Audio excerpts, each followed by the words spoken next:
own type part instead of looking at the technology and say, hey, look, this is a very um it's changing the world, right? A lot of people don't watch news anymore. A lot of people get their news online.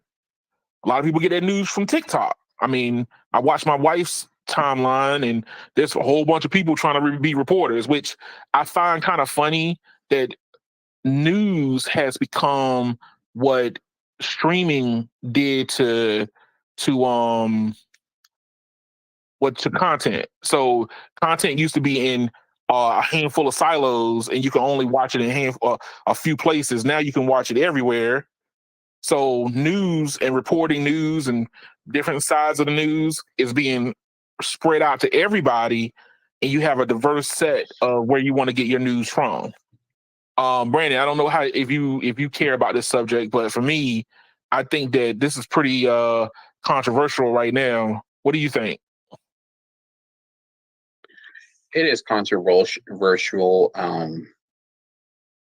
TikTok is on millions of phones in the US, and of course millions of people are using it. And it's definitely changed the way how we get our news and stuff like that. Because from when I use Instagram. I don't really use TikTok that much, or I haven't used it in months. Right. But I feel like people, if it does get banned, people get over it. And I'm sure Yeah, but hundreds of media companies are trying to buy the Chinese app. yeah, but here's the thing: the problem that you run into right now, and as I was reading this article from CNBC, was this does bump directly against like you legislating a company to the point all because of their ties to another country, right? Hmm. Now, here's the thing: if you want to talk about freedom of speech side, it's seen that the federal government is stifling freedom of speech, but then on the other flip side, Because remember 5 years ago, Edmund, Trump wanted to get banned the app. yeah, now he wants to keep it. I don't know. I don't know. He Oh should no, let it. he came out and said it. He came out and said like, "Hey, look, I'm for it now." But like I said, I'm not trying to get too deep into who's for it and who's against. I'm just saying that I feel like the U.S. government is kind of wrong for this one, due to the fact that instead of them telling, "Hey, you're gonna have to be a American company," and Like everything that Edmund, this company I'm gonna be does is honest. tied back to China. No, but Edmund, like for real, I'm all for it if they make it a US version of it. But I'm all for it. But they need to control a lot of things on the app. But here's the thing: the intellectual properties are owned by the company, and the company is originally from China. So if you tell a foreign entity that you can't be in America, then if they just take their ball and go home, TikTok in America just becomes a shell. Because understand, it's the algorithms is what they built for TikTok. If you yank those out, people are not going to be like people have made their livelihoods off of TikTok. Because that's So the you thing got too. people, It's complicated. How do they license that? yeah. And like think about it. I get what you're trying to say. You're basically saying that if the Chinese company doesn't own it anymore, then all of the algorithm behind it also goes away. So what they got to do? Write a whole new algorithm? That's exactly what it said in this article. They said that if they And gut it, if the Chinese company ByteDance pulls out of the TikTok, and let's say they sold it off, but they took their ball and ran, it's just a shell. yeah, the only way you can do it is if they bought the entire TikTok company, not just the American portion. That's the And thing. and they said that the Chinese company, the Chinese government probably would never even sign off on it. They'll be like, "Look, we That's the want all of thing. it or nothing." Yeah, that's the thing. It literally just has to leave America. There's no way to keep TikTok with it and it still be TikTok. Yeah, It's literally it doesn't make it. There's no way to do it. It just doesn't exist. Which means for that's the other thing, a potential buyer, there's no value for a potential buyer without the algorithm. Because by that point, you just write your own damn app. Why would you, like, because you're going to have to do it anyway, technically. You see what I'm saying? That's true. Yeah, that don't make sense. Now, here's the thing. I can tell you this much. So Facebook and YouTube would love for TikTok to just go ahead and take your ball and run and go home, because all those creators would just flood to the other platforms. So because those platforms already exist, so here you are. Let's say you wanted to buy TikTok. You want all of TikTok so you can have a good footing to start from. But if you don't get the algorithm, you're gonna get trounced. Yeah, it doesn't make sense for anybody to buy it. Yeah. I mean, Edmund, like let's be real. I remember 10 years ago, about 11, 10 years ago. No, it was about 10 years ago. Instagram wanted to buy out Snapchat. Yeah, but then They guess wanted what? to. And They then guess wanted what? to And guess buy. what? Uh-huh. And guess what? Instagram turned around and did just copy what they did. That's it. And then guess what? Snapchat is basically not a thing anymore. It's not. It basically died. But it died because it was a one trick pony. Yeah, but basically, it died because it sucks. Let's just be real. It sucks. I was being nice, no radio. Nice. I'm trying to be nice. Look, it was a one-trick pony. I don't necessarily think that people cared that, they make a story and it all of a sudden, it deletes after 30 days or 30 seconds or whatever. I don't necessarily think that people really cared. Like, but you know what people actually cared about, sir? Well, go ahead. They cared about their damn point. Well, hey, people want other people to see what they're doing. I feel like now Instagram and basically the whole Meta itself, Instagram and Facebook basically already do now all that on steroids. They do, which is why if you have to put yourself in let's say a company's position that would like to buy TikTok, you're buying not only the name TikTok in America, but you're buying the customers that go along with it. You're buying all the revenues that possibly can come with TikTok, but you don't get the algorithm. You have to rebuild the algorithm from scratch. And it says that it would take you about a year to do TikTok, Edmund? What? Is if what would really kill TikTok is if Instagram actually ends up paying these people really good money and motivates them for good content. Well, here's the thing: a good content creator is going to be on multiple. A good content, especially if you got a lot of followers, you're going to be on all of them anyway. Yeah, you're going to be on. Yeah, but the thing is that the thing about TikTok is that it has a lot of problems. It has a lot of problems because the algorithm is not designed like the way that I feel about TikTok is I feel that the algorithm pushes what is popular and try to make it popular for everybody, which is why whenever there's a new song that pops up and that song filters to everything, you know what I mean? It's in everybody's video. Right, it's in everybody's video, and it's so annoying. It's annoying because guess what? But the thing is it gets the artist spins, and all of a sudden now where the artist would be like low ranking, all of a sudden TikTok videos with their artist music in it is basically being spammed. Which is in certain cases, certain instances, that's a good spam because now guess what? People are listening to your music. And let's be real. YouTube is technically already replaced. YouTube Shorts is can already replace TikTok. It can. The only problem with YouTube is that YouTube doesn't treat its creators very well. That's true. And yes, it's hard to be a YouTuber. Hey, look, it's hard being a YouTuber, dog. It's hard. Which is why you didn't, because I don't even think YouTube ain't even thinking about buying it, are they? No, hell no. They've already built their version of it. They built their version. Reels is Facebook's version. And I mean, you still got Instagram, so people are treating Instagram like TikTok. So I think Instagram is the worst out of all of them. Instagram is the worst to use. I think so. In my opinion. But that's what I'm saying we know that Google and Facebook are not going to touch TikTok. The content creators are going to migrate over anyway. Not necessarily. According to Country Wayne, he makes more money on Facebook than he does on YouTube. He makes millions on YouTube because you know why, right? It's his audience. His audience is Facebook. It's more Facebook. Yeah, the age group. So that matters too. It's more to it than just a killer app. Audience is different places. I got people in my family that insist on using Facebook so much, and I don't use Facebook at all. But that's how I know Facebook is still viable, because of how many people I know that still use it like religiously, and they constantly send me videos from Facebook, way more than I get from TikTok, which is hilarious to me. You would think it'd be the other way around. I'm a victim of that, sir. I'm very sorry for spamming you with Facebook reels. No, but I don't like YouTube Shorts.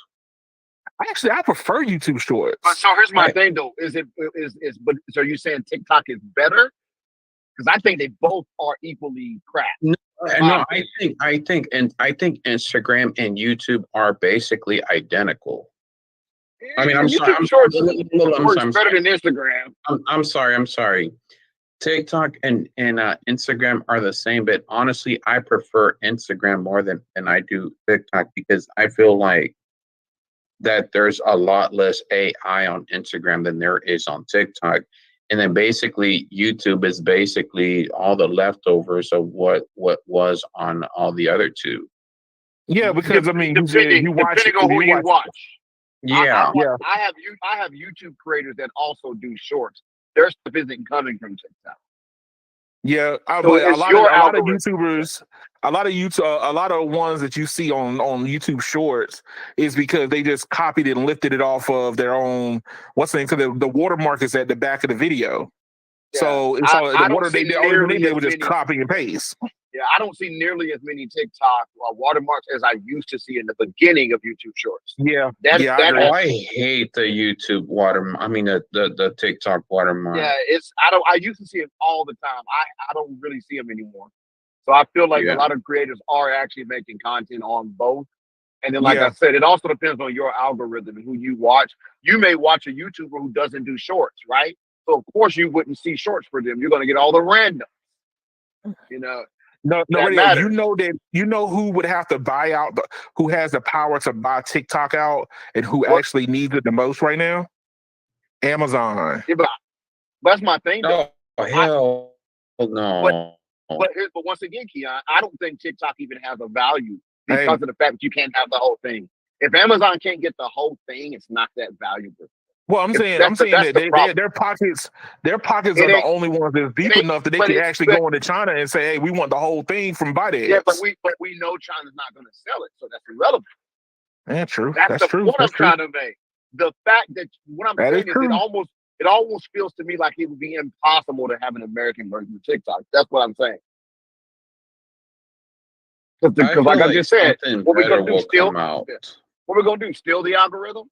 We can't steal it. You know what I'm saying? Like that. That's how. So that's what I'm getting at. Like the whole purpose of them being so afraid of China, they don't want China in all your phones. Okay, whatever. Cool. We don't want China in our 5G. Yeah, like okay, cool, whatever, right?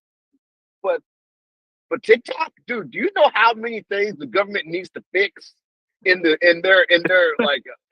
You know how many government freaking like web connected things are way more important than freaking TikTok. The truth of the matter is the whole war on TikTok is completely political. It ain't got a thing to do with security. It's not. Hey, look, it's a political stunt. One of the things that I don't like about TikTok, honestly, is it's a joke, because in that country, it's an educational app, and right here, you see strippers on a damn pole. Exactly. But look, the best way I can describe it to you is this: is when you are looking at country versus country, you could tell that what happens when you got freedom to do anything you feel like it versus the government actually tells you what to do. So when the government says, "Hey, you know what? We we expect you to educate our youth, then that's what TikTok in China is going to do. They're going to show how you can use the app. What's it called on the radio? But The Edmund, the abacus? thing is that the app here in the U.S. has a lot of misinformation. But that Because does, guess what? We but have freedom every of app speech. does. Every Huh? so here's Yeah. let's use that argument, right? That Uh-huh. was that not the argument where Elon Musk took over Twitter because Yep. he didn't like people being silent? Well, Yep. Mhm. well, I'm sorry. Even if it's misinformation, silencing it is still wrong. Yes. That is the problem. You See, can't be all for freedom and then say this app is pushing misinformation because of the Chinese. It's the same thing. same You can't thing. limit it. It's that's what I'm saying. It doesn't make. That's how you know that it's fake. The truth of the See- matter is, the American government is embarrassed that the Chinese keep doing crap better than us, including apps like TikTok.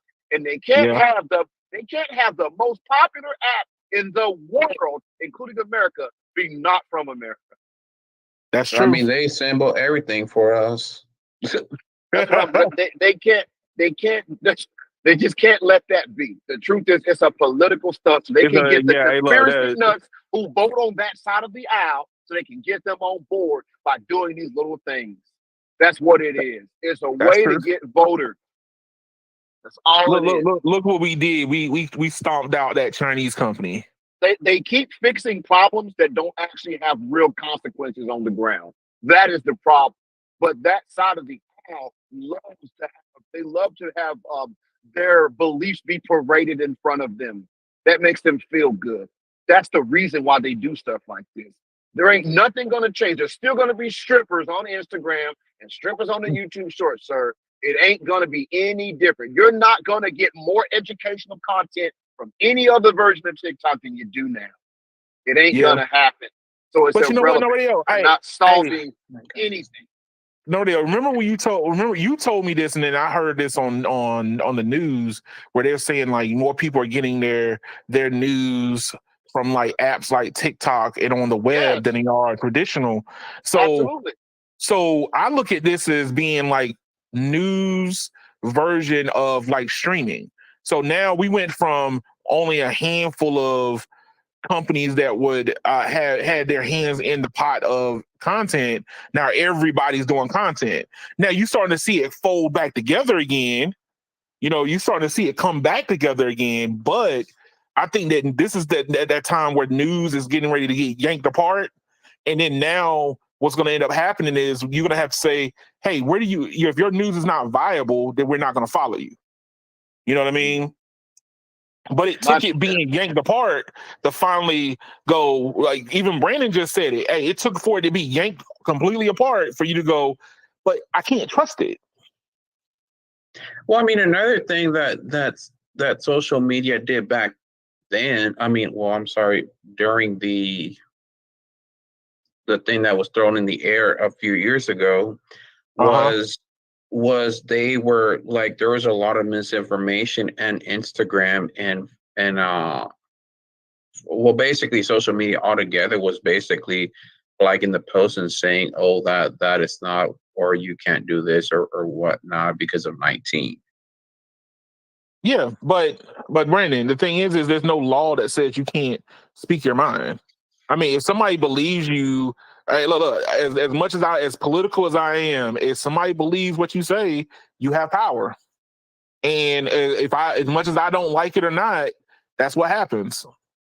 So if you have a big platform, regardless if it's on the right or the left, you literally you're wielding a responsibility. And if you decide to use that responsibility for evil or whatever, hey, that's upon that person.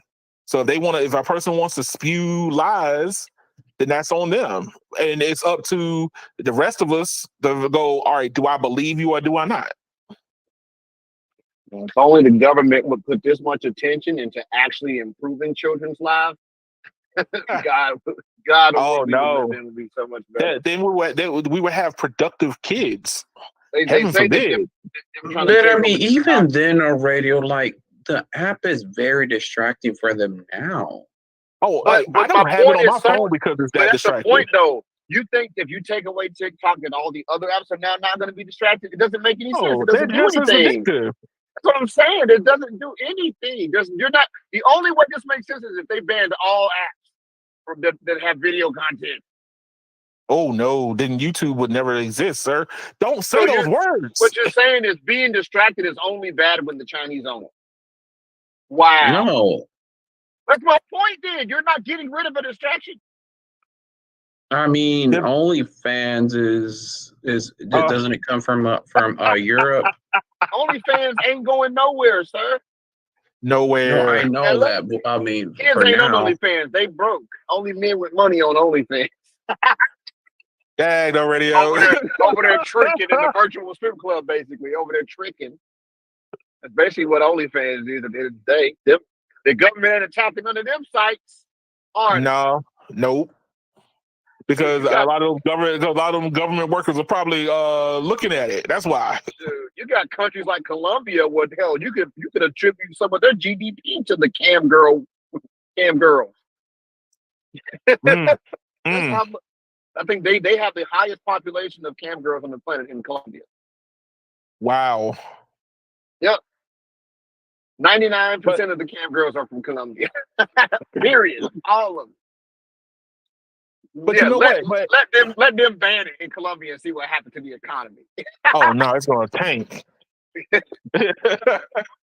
Their national GDP will fall. Like Them women, look, you gotta realize them women are gonna go from showing their butt on the internet to prostituting in real life. They still gonna be selling the sex. True. But no, but hey, look, I'm just saying, like in general, that the reason why I feel kind of I'm torn about this because me personally, I don't have TikTok on my phones, none. But I do see the addictiveness because reels and shorts will grab me just the same exact way. So if I had TikTok, I don't think I would ever get anything done. I'll just be be the most unproductive person on the planet. Yeah, I get into the shorts and stuff. I use it to pass time if I'm waiting for someone, if I'm sitting on lunch. I use it. Absolutely, I do. I don't see, like I said, I don't see a problem. Like I said, they basically it's a security issue according to the government. Basically. That's what they look at it because it says that it basically takes America's data and sends it over to China, which let's admit it, China already got all our information. They don't have like everybody. My freaking point. Cares? That's my whole point. That's my point. You act like turning the faucet off now changes anything. It doesn't change anything. Not to mention, have you seen these YouTubers that break down how a war would go down? Yeah. Oh, I haven't seen that. You seen those YouTubers? They literally go, "What would happen if China and America were to go to war?" And they literally break down all the locations, what the missile silos are, what type of jet, what the techniques the jets use, what they're going the whole battle plan, and they worried about TikTok. When you got YouTubers describing how every function on the jet works, how the bombs assembled, how it works. More than likely, what ends up happening is you got Google or Alphabet on the hill, along with Facebook / Meta up on the hill, to going and getting in people's ears. Hey, these are the talking points you gotta say, and they go, "Hey, look, you know what? TikTok's bad. TikTok's bad. Isn't it bad? Yeah, it's bad." And what about lobbyists going to DC? China. I guarantee you, the lobbyists are going to DC. And they're getting aligned with these other groups, who like these parents in these certain states that say that they don't want TikTok, whatever. They're aligning themselves with them, and they're putting money behind those people to back them. So if you're Google or your Facebook or your Instagram, which is also Facebook, and you need TikTok to die, of course you're going to go align with those groups and peddle them money through the back door, because Google can't go to the White House directly and complain about TikTok, but so much. But they can get behind some parental group from, I don't know, Michigan or Mississippi, whatever it may be, whatever whole town it is, and give them money to help them lobby against it. That's what the truth is. Yeah, I agree. All right, look, I always say that whoever is against something, somebody stands to benefit from it. And understand, I hate to say it, YouTube benefits from a TikTok going away, and Facebook benefits from a TikTok going away, because all those creators are going to flood to the next best thing, and the next best thing is going to be what's already there. You know what's the going to probably end up competition. happening, Edmund? What's going to happen? Google's going to buy it and then eventually going to shut it down like they did Stadia. Oh, dag, Brandon, dag. That Well, hurts no. my heart, but it's probably true. Nah. But you know what? The thing is TikTok. I mean, no, Google would never buy it. They No, already they'd never went, buy it. like they already made their own. They already made their own. They don't have a reason to buy it. They have no reason to buy it. Just like Facebook has no reason to buy it. Nope. Look. When But the thing is, Edmund, is that they love data. Still, the data is not worth it. Okay, you're gonna have to. You're gonna end up paying a lot of money. Wait a minute. Here's the problem with that though, Brandon. They already got that data because you're gonna tell me people only have TikTok and don't have YouTube and Facebook. Most of them people have all those apps. I would say 70% of all the people that has TikTok. I would say 70% of the people who have TikTok have YouTube and Facebook on their phones. Oh, I would say 99% of them have it. Ooh, dang, you higher than me. Well, I mean, think about it, bro. Which you gonna tell me? Remember, think about this now. That's why 70%. You're going way too low. I'm being conservative. These other apps existed before TikTok. You telling me you think people deleted YouTube and installed TikTok? No. I don't think so. 5 point. I guarantee you, every TikTok user has YouTube on their device. Bet money, 100%. Well, okay. No, radio. The reason why I said 70% is because I'm talking about there's a lot of people. There's a lot of new generation. They all watch YouTube, dog. They all watch do, YouTube. but they're not. But they're not on Facebook. But they're not. Also, they're not on Facebook though. No. But guess what? Most of them kids are ending up on Facebook by the time they're like 13 or 14. You know why? Because that's where all their families are. I've watched it happen. I've watched my daughter go from not caring about Facebook to she's all in Facebook at an older age, at around 13 or 14 years old. And the reason why is because that's how she can connect to the rest of the family. If there's a family, if there's family photos and things of that nature, these old people ain't sharing that on TikTok. That's on Facebook. The family that's over in Mexico, a lot of them are on Facebook. That's true. I'm just saying. Well, those people were glued to Facebook, no radio, but I think some of them have adopted to the Wuhan lab. I mean, the Chinese app. What I'm saying is they didn't delete. But they didn't delete Facebook. Is the point I'm trying to make. Brandon, I have to commend you, Brandon. You almost made it. You almost made it, sir. You almost did. You tried, but you just had to say it, didn't you? Yeah. I would bet that I would argue that they're both sampling the same group of people, and a lot of the information is just redundant. Half the stuff TikTok has, Google already has it. Already has it. I agree. But you know what? Because me being a content creator now, people ask me like, "Am I on TikTok?" And I'm like, "Well, one reason why I'm not on TikTok is because I think that I need to master one social media platform before I try to branch into others." But also, Edmund, are you ever going to be on Rumble, sir? No. here's the other thing too, right? If that TikTok is installed on an Android phone, Google don't even need to own it to get all the data. It's mining it already. They're literally monitoring the traffic coming in to and fro. They see it all. TikTok ain't behind a VPN. Nope. They can see all the traffic. They can scrape it. They're scraping the data anyway. Yeah, they don't need to own it to get that. That's the point. Hey, look, did we not say that Google is a web crawler? It crawls the web. And in the day of AI, in the day of all these phones having AI, it's even more aggressive. Do you want to know whether Google is the web crawler? Oh, shut no, that Google. But yeah, with AI chips being on the phone, they can even more intelligently snoop every app. Right. Because if say audio is playing from an app, well, guess what? That audio has to go through a DAC, a digital to analog conversion. Well, guess what?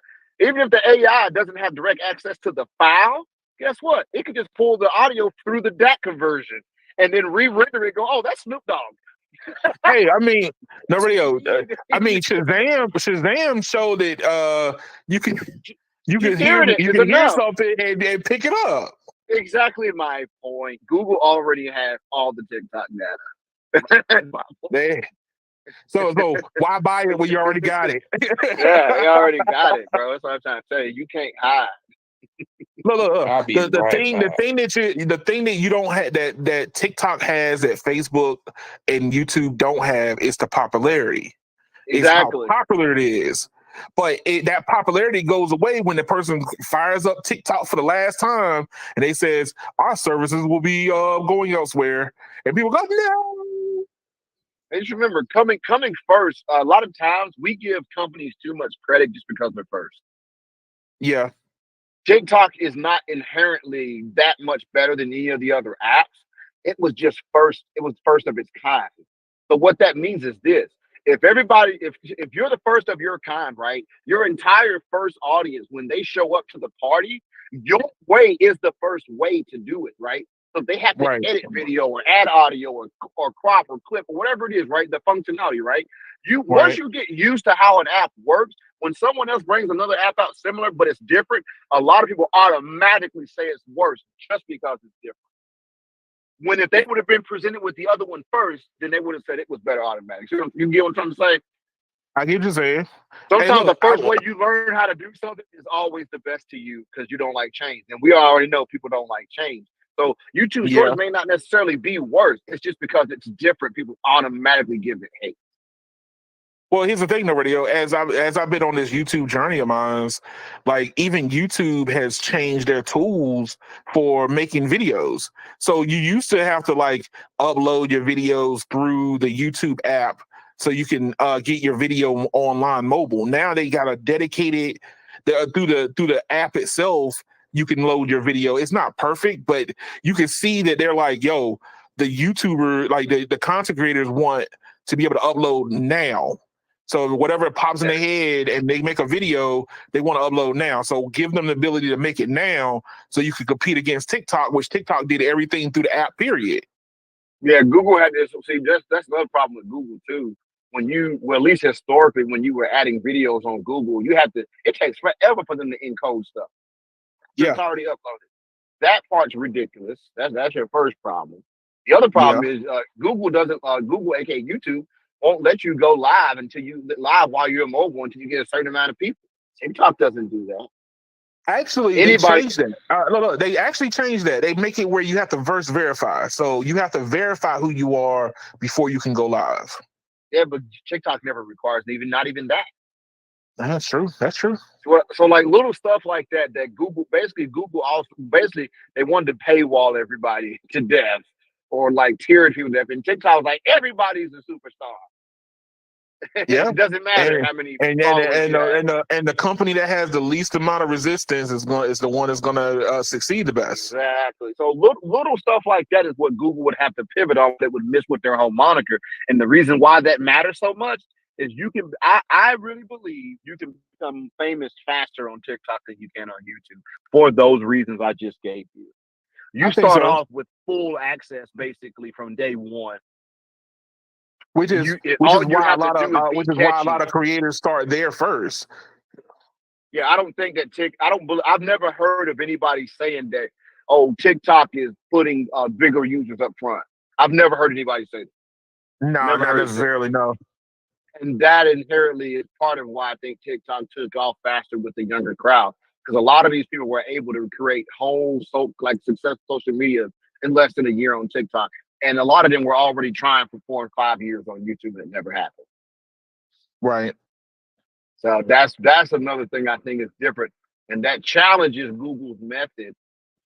And that's another reason why Google needs them gone. Hey, look, the competition in any space is always good.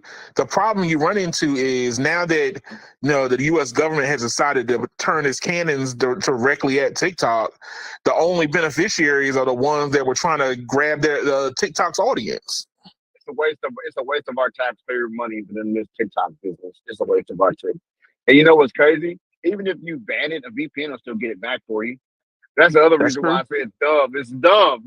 This goes back to, like I said, that's like I told you, what is it? Certain states like North Carolina, they put a ban out for adult content or whatever, right? But Yeah. guess what? The only companies who are following that ban are U.S. based ones. Yeah. Okay, and even those can be gotten to with a VPN, so it's irrelevant. They fixed That's something true. that they fixed something, but they didn't fix it because guess what? You get right, but you can still go online in these states without a VPN and get adult content because the companies outside the U.S. are like, "What you gonna do to us? Prosecute us? We ain't even in your country. What you gonna do? No, you know what I'm saying?" So, But you know what? The oh, biggest thing that I have is like, you know, when you hear about these stories where people have built whole businesses through TikTok, like let's say they have a store that basically TikTok is a storefront where like I think what was it? It was a lady in Oklahoma, or was it Oklahoma people, or yeah, Alabama or something? people were doing it on. And They were doing it on Facebook first, and a lot of them yeah. transitioned to TikTok. Yeah. And I mean, like, their store gets more, you know, people coming in and different things Yeah. because of TikTok. Like, case in point, you know, when I went to Vegas, and I tell people ask me like, "So what did you do?" I said, "My wife took me on the TikTok tour." It was everything that happened in Vegas was through a TikTok app. And look, I'm driving 20 minutes outside of Vegas, and you know, the only reason why I drove 20 minutes outside of Vegas is because that TikTok dude, I forget what his name is, but he's famous in Vegas. He recommended this site, this place to go eat, and the place just blows up. Yeah, Like, come yeah, on, yeah, there's whole restaurants that would literally die if it wasn't for those recommendations. yeah. But what I'm saying is a lot of that existed before TikTok. That's You true. see what I'm saying? That stuff didn't start on TikTok. A lot of that you're talking about started on Facebook. I know I thought this way before TikTok even came out, right? I know people Uh-huh. like I know a lady who was basically running her home. She was basically running a home shopping network on freaking Facebook. Okay, she literally was selling like jewelry on Facebook, and she would just sit there on live on Facebook and show all the jewelry she has for sale. And people in the comments, "Oh, that was pretty. Oh yeah, girl, I'm gonna come get that one on Thursday." They were already doing it. Oh, And now I see people doing the same thing on TikTok. She was doing this like back in like freaking like 2012, 2013.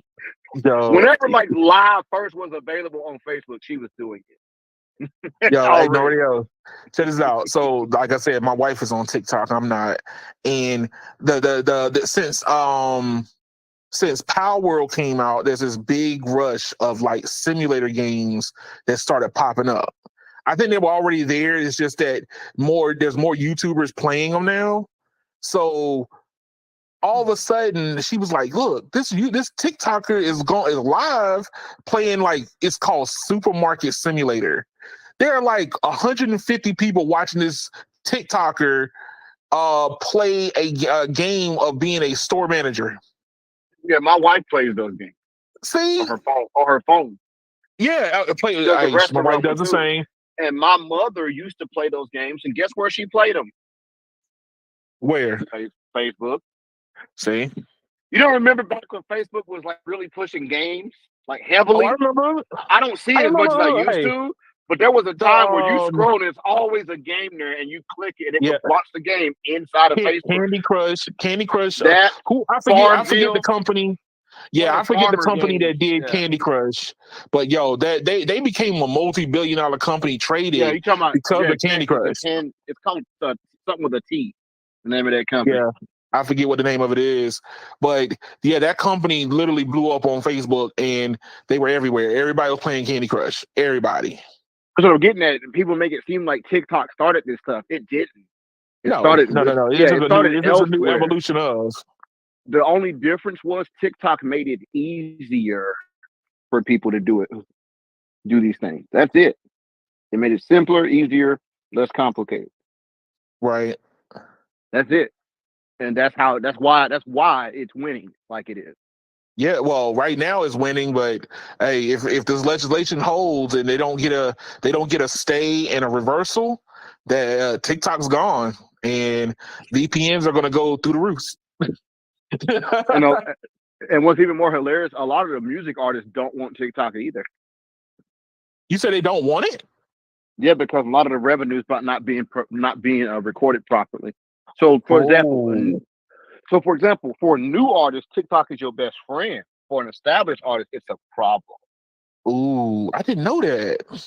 Yeah, because they've thought about it.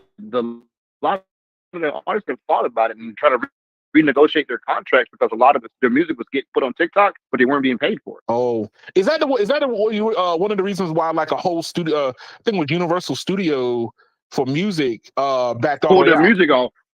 Yeah, that's why. Because the artists were they were having a hard time trying to monetize the money for their music being played, as well as the plays counting.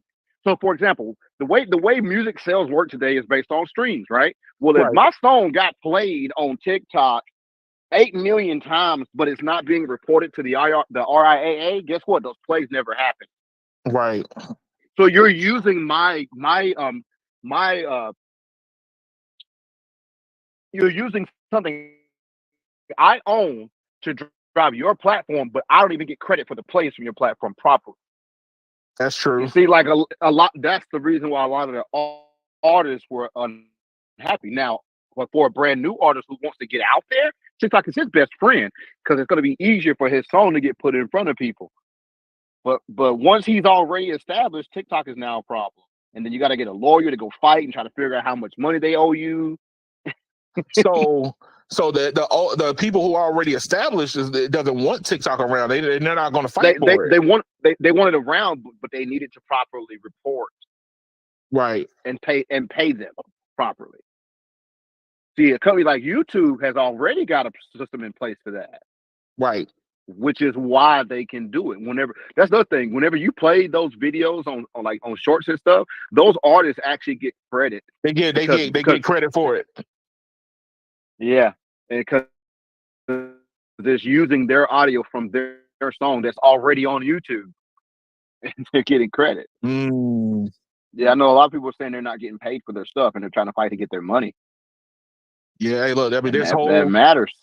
Man, dog, this whole playlist are just TikTok playlists of songs that, like, you listen to the full song of what's been popular on Facebook on TikTok. Yeah. So, but yo, hey, look, I'm just saying, like, for me personally, this is kind of a hard stance to be behind because I do see it stifling speech, but then at the same time, like, there's people who benefit or companies that benefit from a TikTok being destroyed.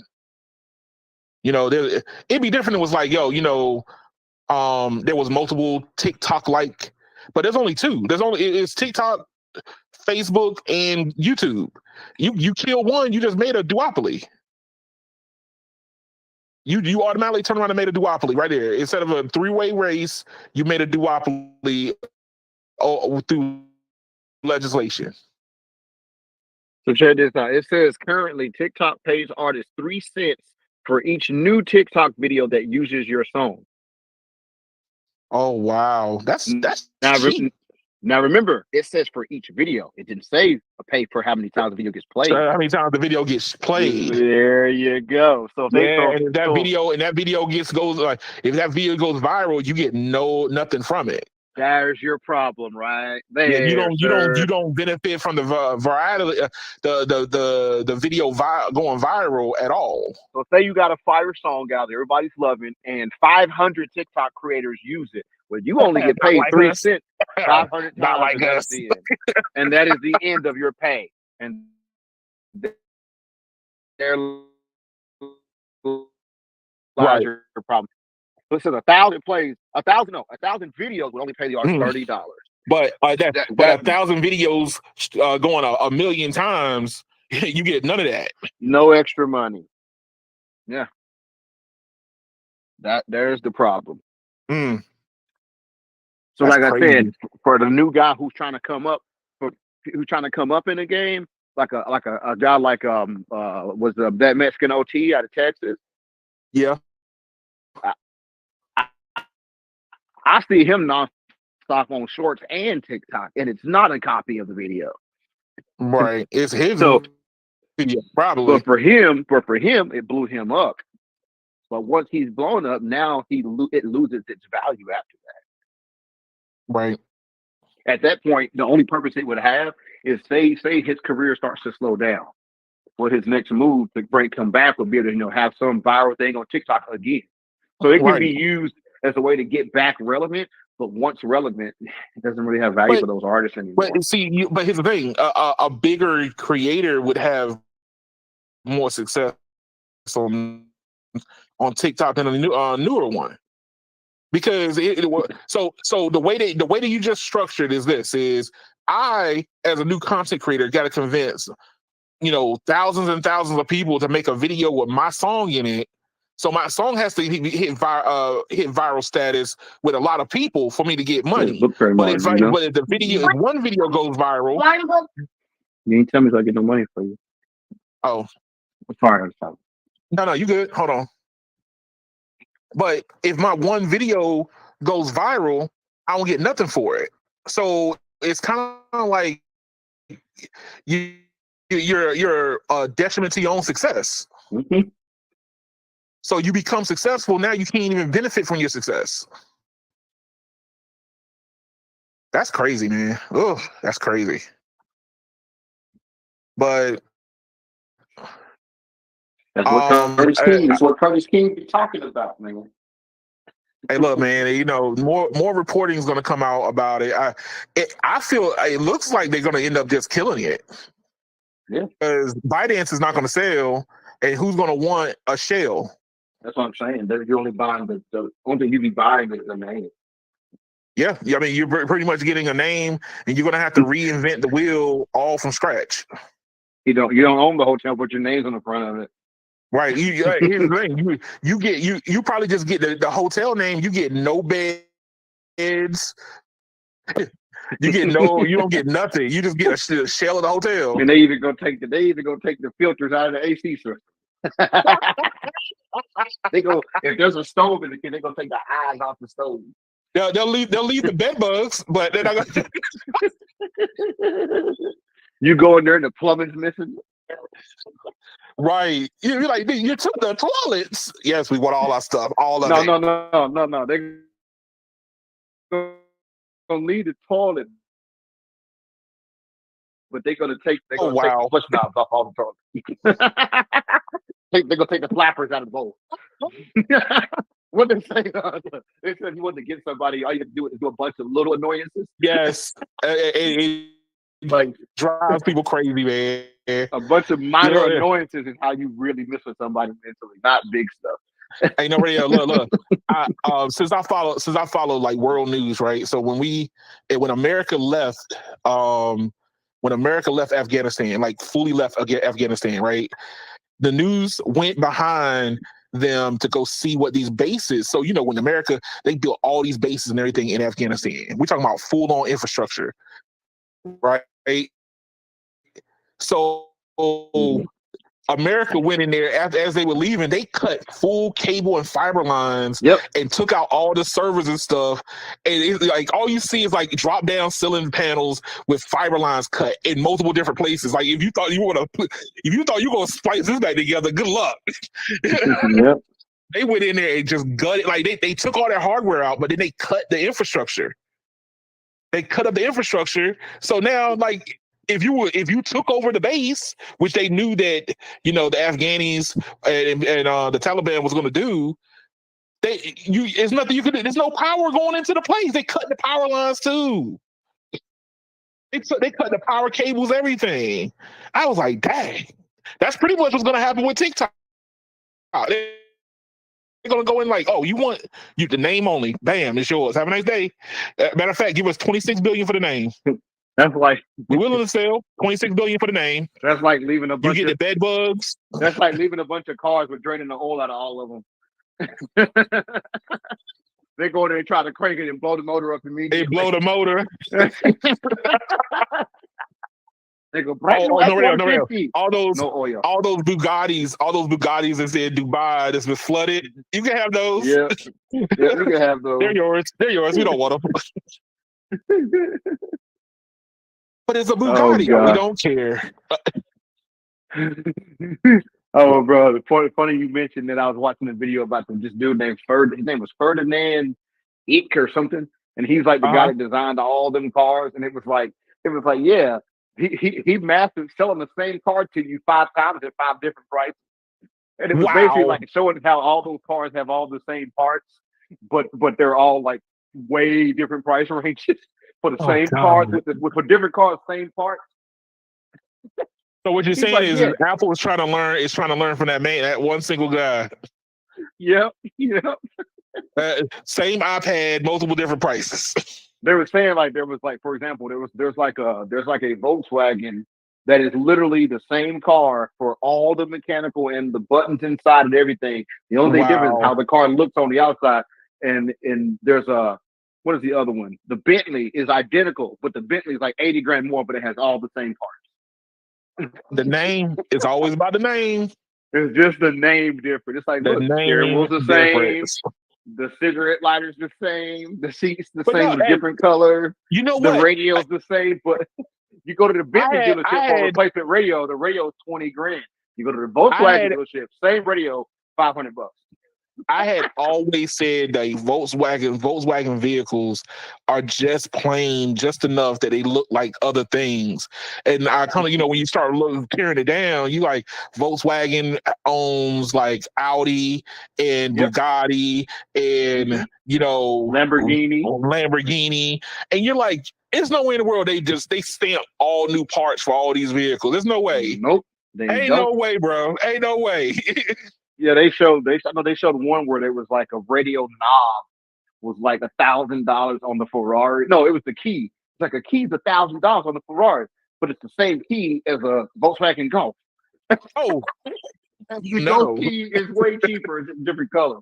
You can get It's probably using the same frequencies and everything. It is. That's the point, though. That's what. Dang. Look it up when you get a chance. You'll be amazed when you see it. How they do stuff like that, bro. They rip people off, man. You thinking you buy one? Hey, you know what? I think that just it's what American, like, just people in the world. It's the name. Like, we don't care. We don't really care about what's underneath the hood. Gucci and Prada is just a super high level name because that's what is being given to them.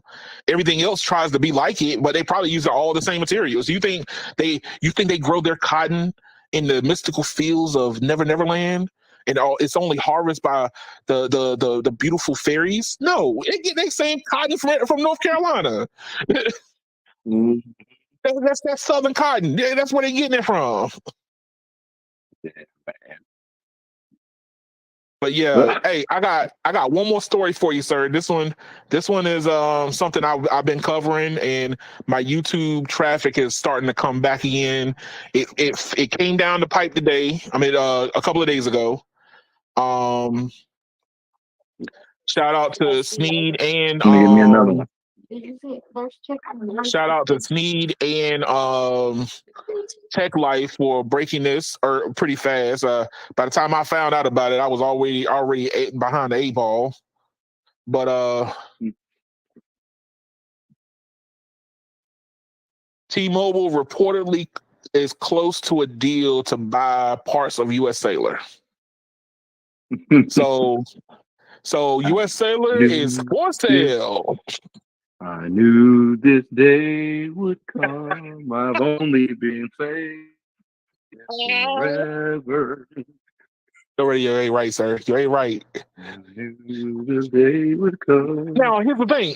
Of course, like Reuters reported that T-Mobile Reuters reported that it was going to be T-Mobile and Verizon, but in this article they said that Verizon might not be part of the deal per se. Yeah, because they probably only want like one little spot or something somewhere. Well, either that, or they just want the spectrum. That's what I'm saying. They're somewhere they don't have a band fully that they would like to have. That's probably it for Verizon.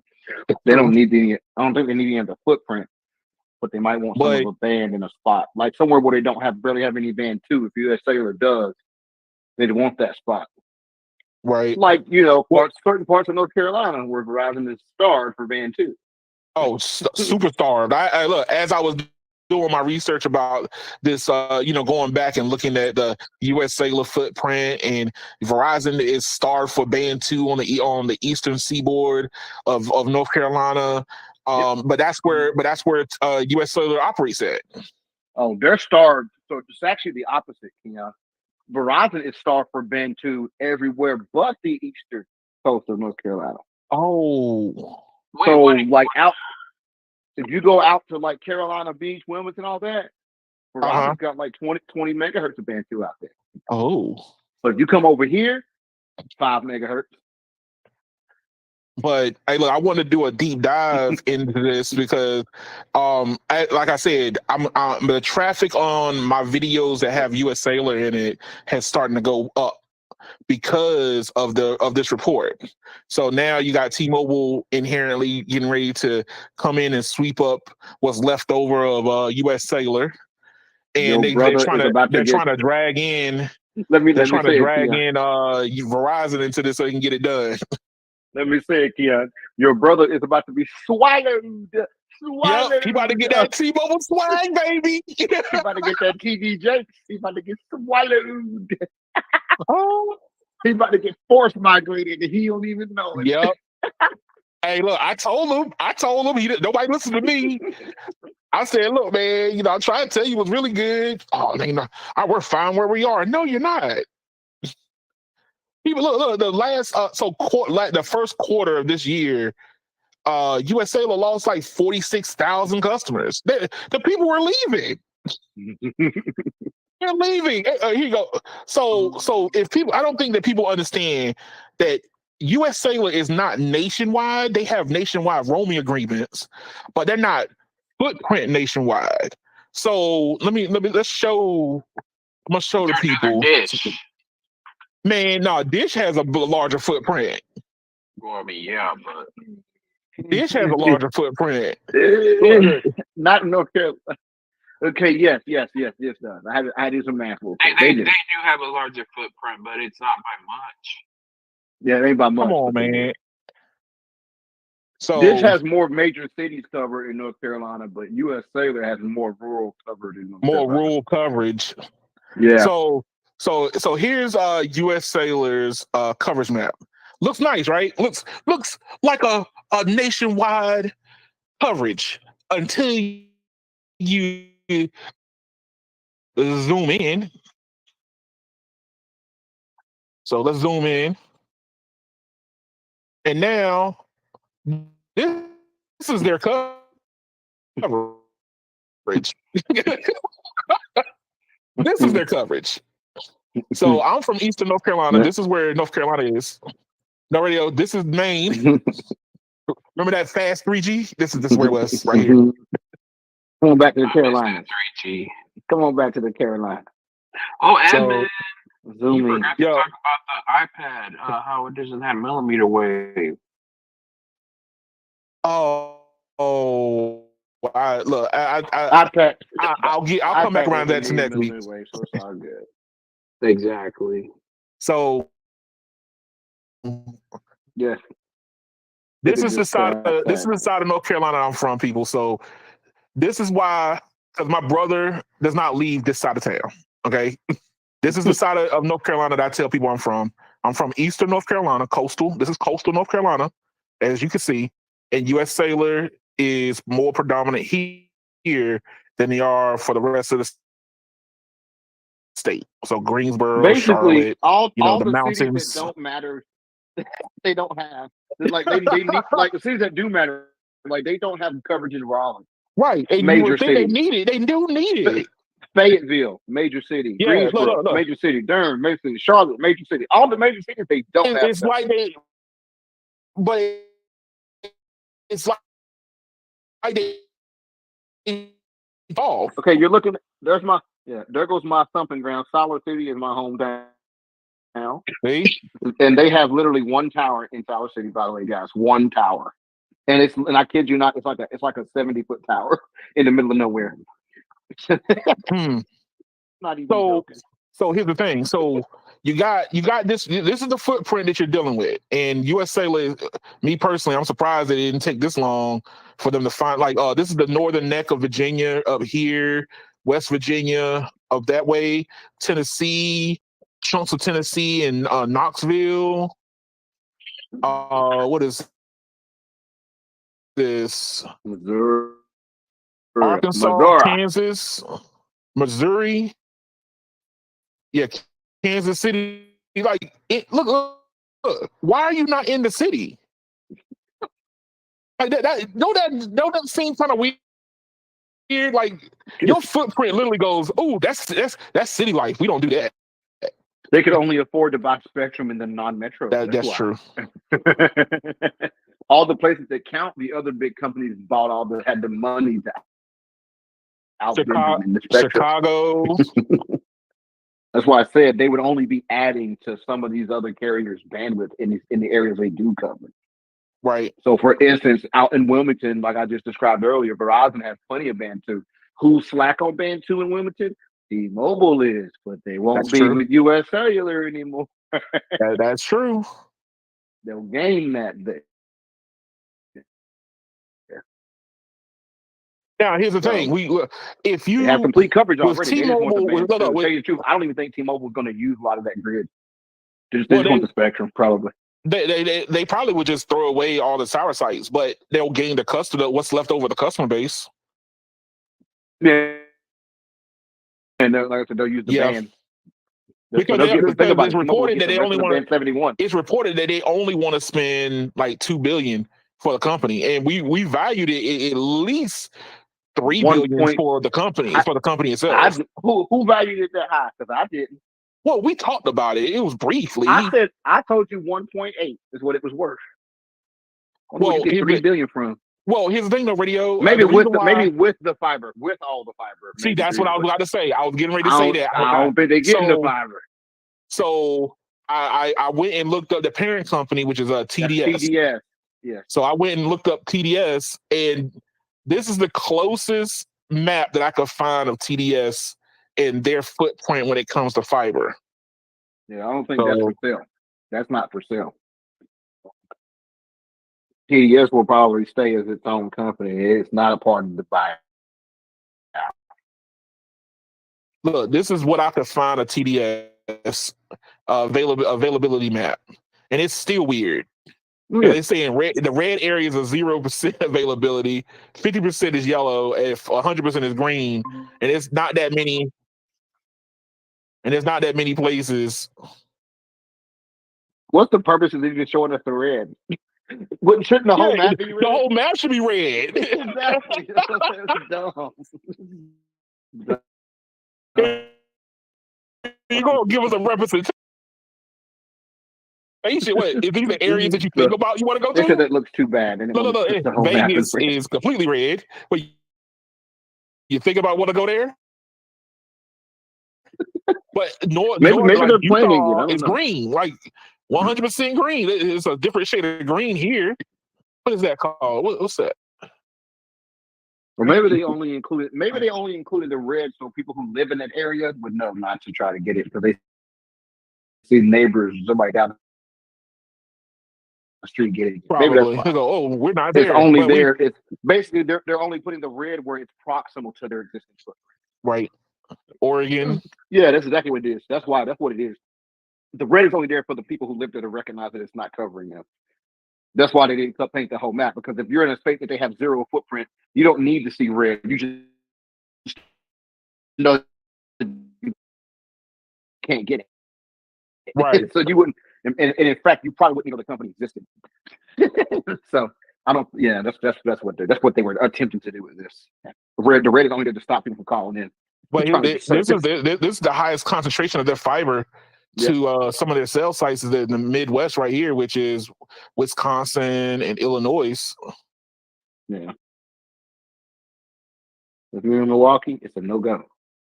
If you're in Madison, but that's where the majority of their customer base is. Well, Wisconsin, not Milwaukee specifically. Yeah. But good. Yeah, but I don't think T-Mobile is buying that portion, so it's irrelevant. Well, here's the thing: if TDS is the parent company, they're gonna want something for their fiber investment. What do you mean?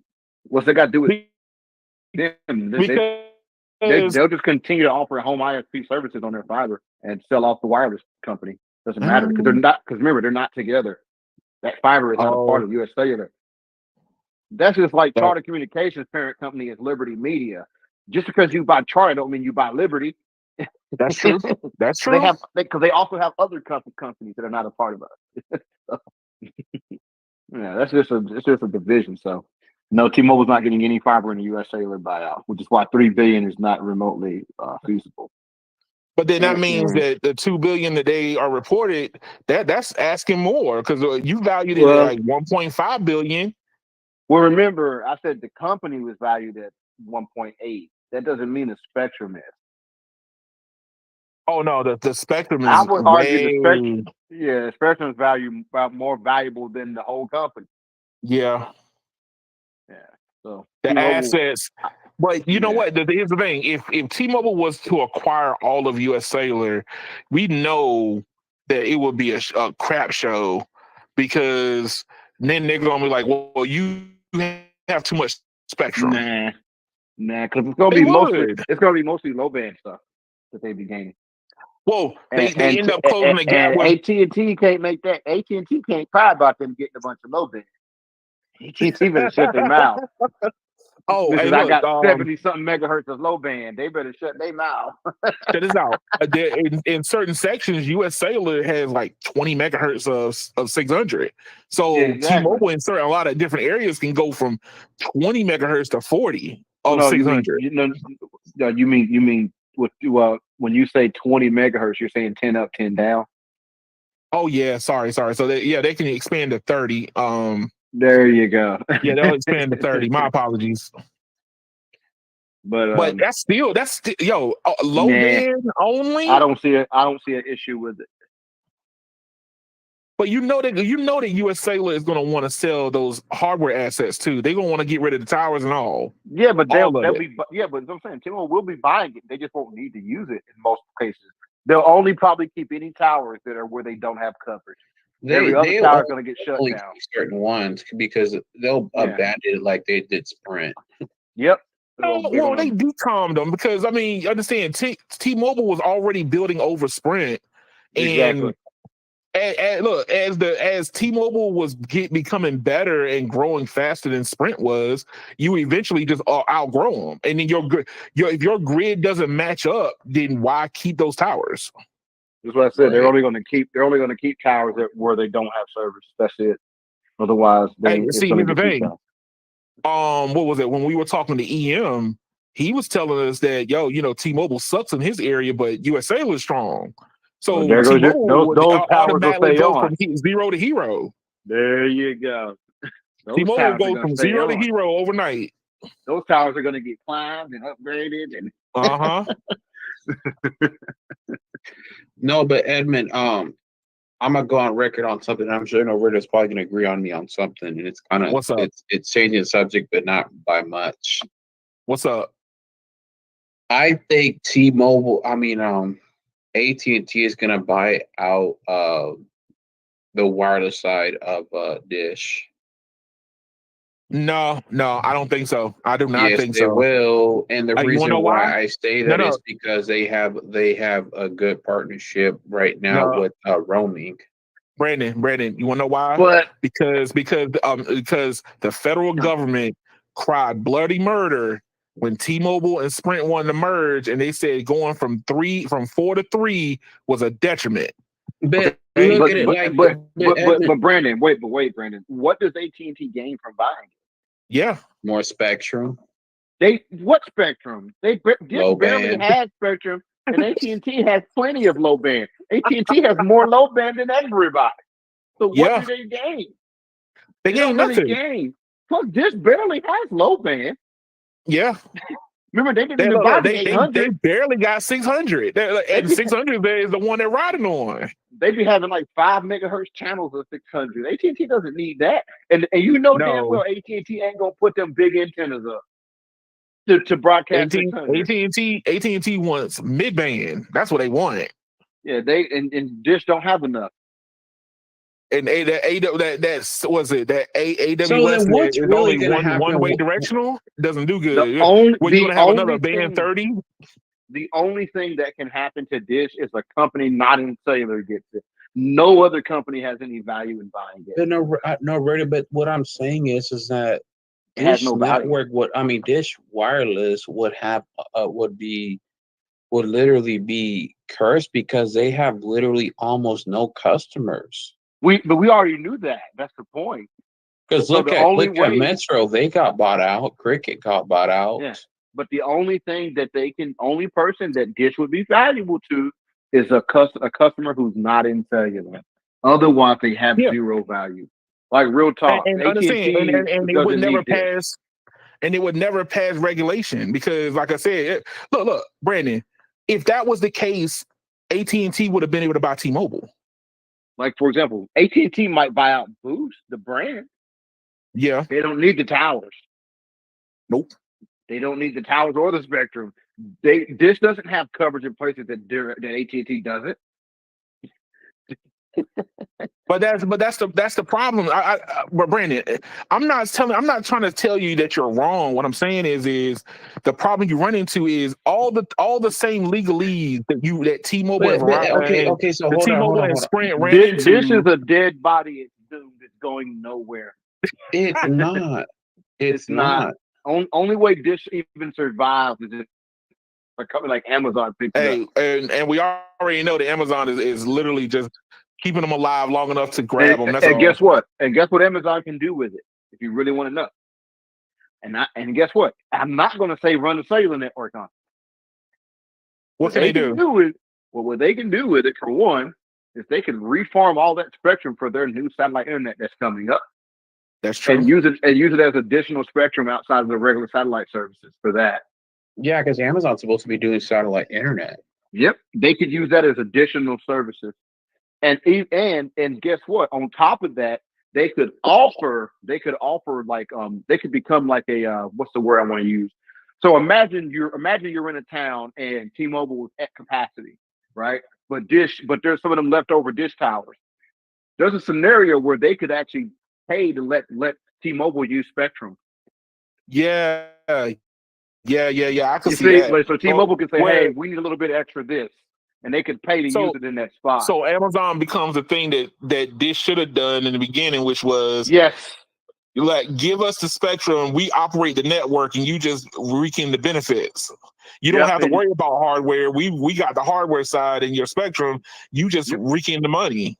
What Dish should have done in the first place, because they knew they didn't have the money to actually build a network, they should have done is they should have been leasing that spectrum out the entire time they owned it. The whole time. They should have been leasing it out, and if they were to decide to like operate a brand like Boost, they could still do that. They could operate it as just an MVNO, but also lease the spectrum. Bam. But that ain't what they did. Nope. They had to build that network where it stops in all the major cities and doesn't go out in the rural. It's a waste. It's a complete waste. See, look, man, I went back and I looked at the agreement that was put up before Dish to have to build out. They said they had to cover. They didn't say anything about a hardware build. They just said your spectrum has to cover X amount of day, X amount of miles, X amount of regions, X amount of this, X amount of that. Yeah. As soon as you light it up, bam, it's coverage.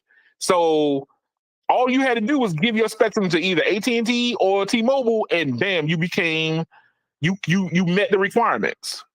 And don't get it twisted. In a major city where Dish did deploy the city, where you have like Amazon maybe wanting to use like delivery robots and things of that nature later on down the road, yeah, that could, if you think about it, they could literally treat those footprints like one network slice. Yes. And only use it for that instead of cellular customers. There's ways to do it that will be smart. So if you got a town that has 100% in the city coverage and you want to operate a bunch of IoT stuff, that's who Amazon should be marketing towards. They should come up with commercial products that are IoT that they own the rights to and sell it to these companies and use that network to operate those things so they don't have to route another network. The network's already empty with bandwidth. It's a perfect standalone IoT only network if you think about it. That's true. But like I said, the boomers don't know how to run a business, so yeah, but only Amazon could even get away with it. They're the only company that can make something like that happen. Right. Same thing with all, you know how they were trying to make everybody's doorbells link up in neighborhoods? Yeah. So if your internet went out, your doorbell using neighbor's internet, well, what if they can just put it on the network? Little stuff like that is how they can monetize it. And it For will Amazon. only that would have been a flood of IoT devices coming from Amazon that they Yep. could. That's the services that they provide. So it would make a whole neighborhood safer because now all of them are linked. You're all on the cell tower.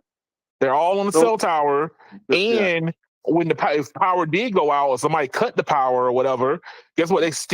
They got battery backups. Yep. So that, other than that, can Dish operate as a successful cellular network? No.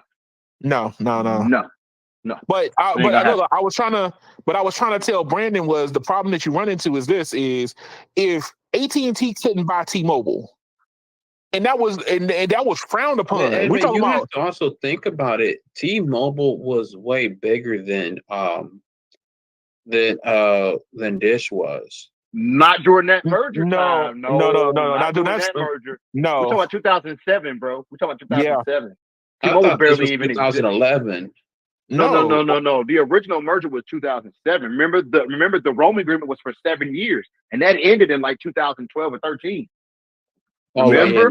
Well, okay, well then that makes sense. Yeah, so that was. But that's what I'm saying is if a T-Mobile AT&T merger was bad, and Sprint and T-Mobile had got hell, and T-Mobile had to divest itself of certain assets before they can merge, what do you think is going to happen with AT&T and Dish?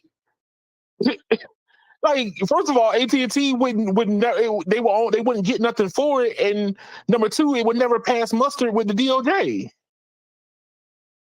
Let's look at the original merger. See here. Let's look at this. Let's see here. Did they try to merge more than once? I think they flirted. I think they flirted for a while. Okay, let's see here. But So I remember seeing the article where they asked AT&T sitting in front of like Congress or something, or in front of some panel. They were like, "So why are you merging?" Like, we think this is going to work.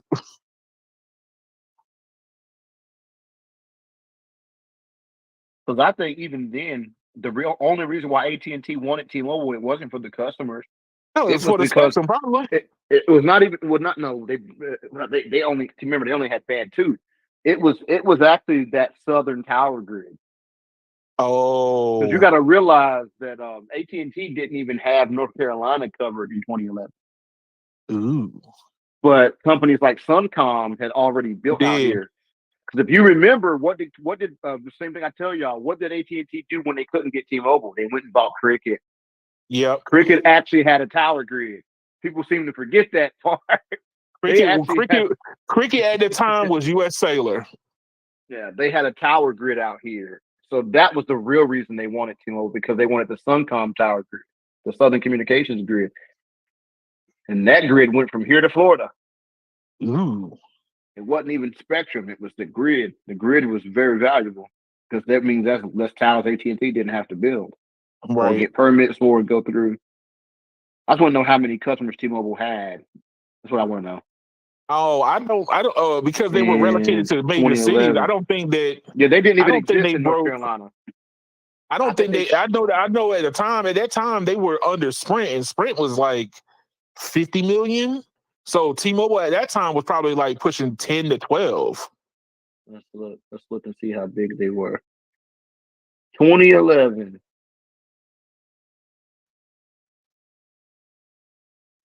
They only had a couple 100,000 customers, y'all, for 2011. Oh wow. 25,000. It says Q1 2011. It's not even 45,000, dog. Whoa. Yeah, then they must have. They really wanted that grid. Dish had more customers. Yeah, T-Mobile didn't have no customers back then. That's according to the Statistica.com. Let's get in. Let's dig deeper. Hold up. Because I gotta know. I gotta find them. I don't like the way that graph is confusing. Hey, look, I know that T-Mobile was more relocated towards cities at that time. So I projected them to be somewhere between 7 to 10 million customers. And you can get 7 to 10 million if you just only in near cities. Why they gotta make this so complicated? I hate when people make shit complicated. It don't have to be. Complicated for no reason. Yeah, just give me a damn number. Not put too much. I guarantee you it's less than $1 million though. That's why I say I don't think that. You said a couple million. I don't even think they had I that said a many, bro. couple million. I don't even think it was that many, bro. I mean, because the thing is if that was the case, they had an explosion after that Well, you failed gotta merger. realize. I mean, like You a also gotta complete realize explosion. T-Mobile did buy more companies after the fact, though. That's the point you have to realize. That's true. Remember, that's what I'm saying. They bought other companies. Plus, I don't know if you actually go to the T-Mobile site, they didn't even rebrand to T-Mobile until 2012. It was Metro PCS still in 2011, according to the investor page on T-Mobile's website. Their annual report was under Metro PCS because that was their largest division at that time. Oh, Metro PCS was their largest division. Yeah, at that time. Because if you look at the 2011 annual report, it shows up as Metro PCS, not VoiceStream, not T-Mobile. So T-Mobile existed, but they hadn't yet combined with all these other companies yet. So they were not that big at that time. They had pieces, and then the T-Mobile brand is what started, gaining traction. Yeah, so it's. That's dang, man. Good God, they exploded after that failed merger. Bam. U.S. Yeah, because they got all that AT&T roaming. So guess what happened? They came to places like North Carolina where they had no tower grid, and they were selling service. And you got to remember, like this is before like unlimited data and stuff really took off. Yeah. So we're talking about 3G phones. Yep. We're talking about Samsung sliders. Ooh. The sidekick. The sidekick? Yeah, oh. the sidekick. Yeah.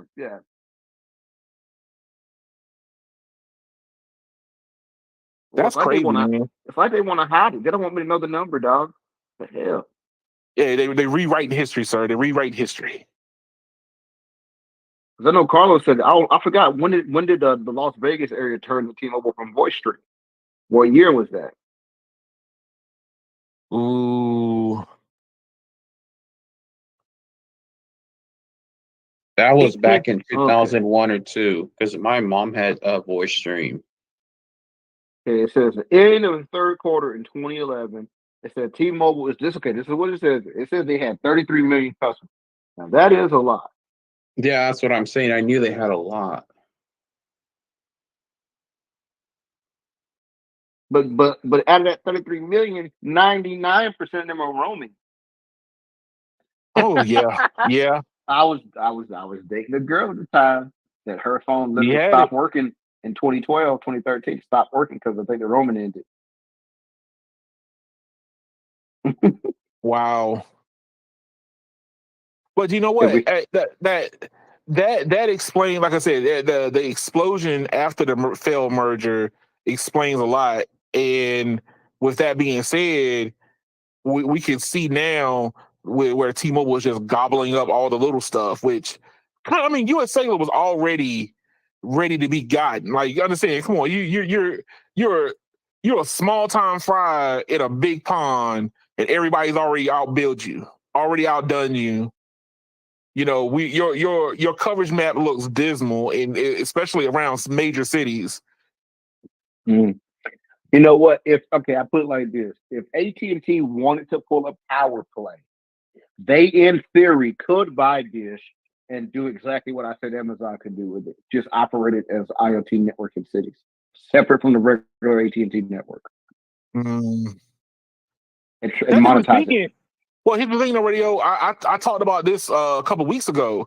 That's what direction AT&T is already going in. They want to become the spectrum house for all the smaller carriers, all the smaller people who do have spectrum. That's T-Mobile, sir. No, AT&T. Because the reason why I say it like this is, when I was reporting on it, that's how I understood it. Is they're building their network to where they can have a whole different segment of covering all the spectrum that's available. So you do have small companies out there that got spectrum. You know, you pull it up on Spectrum Omega, and you be like, well, that one little town in Houston, like one little place in Houston, is covered by somebody else. Like Comcast might have it, and then somebody else might have a little section of it. But that little company's not deploying it. It's just sitting there. It's nobody using it. AT&T goes, well, we'll use it. Just let us, we'll give you the revenue profits from it if somebody's on it, and we'll make a deal so you can let us use your spectrum, and they don't have to get it cleared by the FCC. You know You what see what makes I'm it saying? worse? As I think about it more and more, Ken, I think Dish already knows that this is what's going to happen. Yep, I think so. They do. They They may know the death is coming.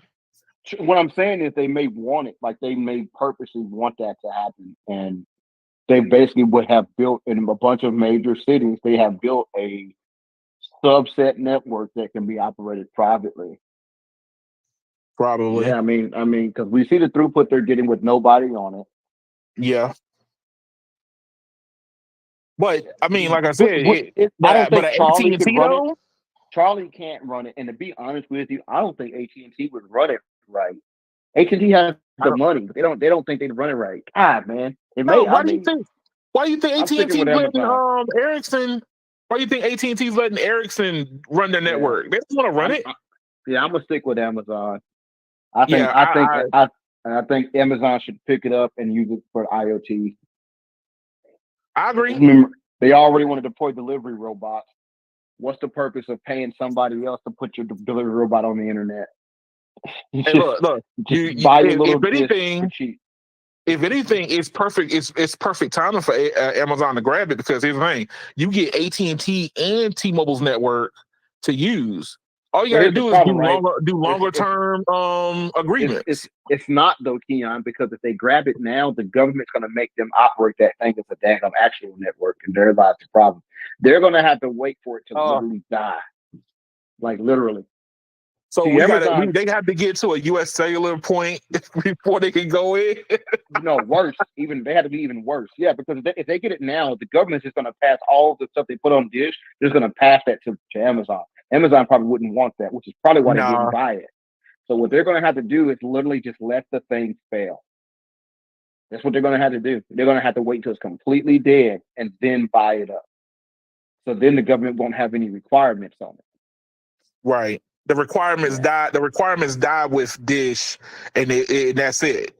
Yeah, if you buy it now, the government's going to expect you to keep building it out and actually be a fourth carrier.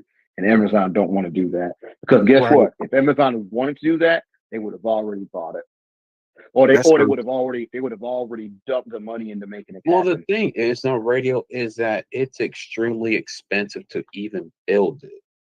Oh yeah, but Amazon can do it in their sleep. They really come on, dog. They just don't want to. I'm gonna tell you something, bro. If Amazon was to get into the cellular war, they would destroy Verizon, AT&T, and everybody with their pockets. Yeah, and their fleet and their logistics system. They would destroy everyone if they actually cared. But the thing is, we all know that Amazon doesn't play like that. They're going to look for the easier path. Exactly. Yeah, they're not going to do that. And like the radio just said, the easier path is just let them die, and then you go and get it. And you don't get any of the restrictions. Yeah, get it with no terms, no conditions, so you can do what you feel. So they can literally get it to the point where Amazon can literally go and be like, hey, we're putting a new warehouse right here. Oh, we need a wireless network around the building. Bam, we'll use our assets. Right. But then the assets they do have nationwide, they'll let somebody else operate it. And remember too, you know how they stick up these Amazon lockers? I don't know how it is where y'all live, but they stick up these Amazon lockers everywhere. They're starting to show up a lot of places. They have to have an internet connection. There goes IoT devices. And a lot of them are cellular. Actually, all of them are cellular. They're paying somebody else for it in a lot of places, but I would imagine some of them are probably already on Dish's network. Some of them lockers. And where it's available anyway. So that's what I say. The Amazon has as an IoT, I think Amazon should be looking at it as a potential IoT network that they can use for their own stuff. Yeah. Oh, I mean, look, nothing else. Amazon could come in and gobble up Dish after after they're presumed, written off in rigor mortis. You know what Rigor would mortis be a is set smarter in. purchase for Amazon? What? T-Mobile. Oh No, Lord, no. Yes. Why? The Amazon, what reason is, why I so say remember, the reason they why don't I need say T-Mobile that for is anything. because they basically already made the pay.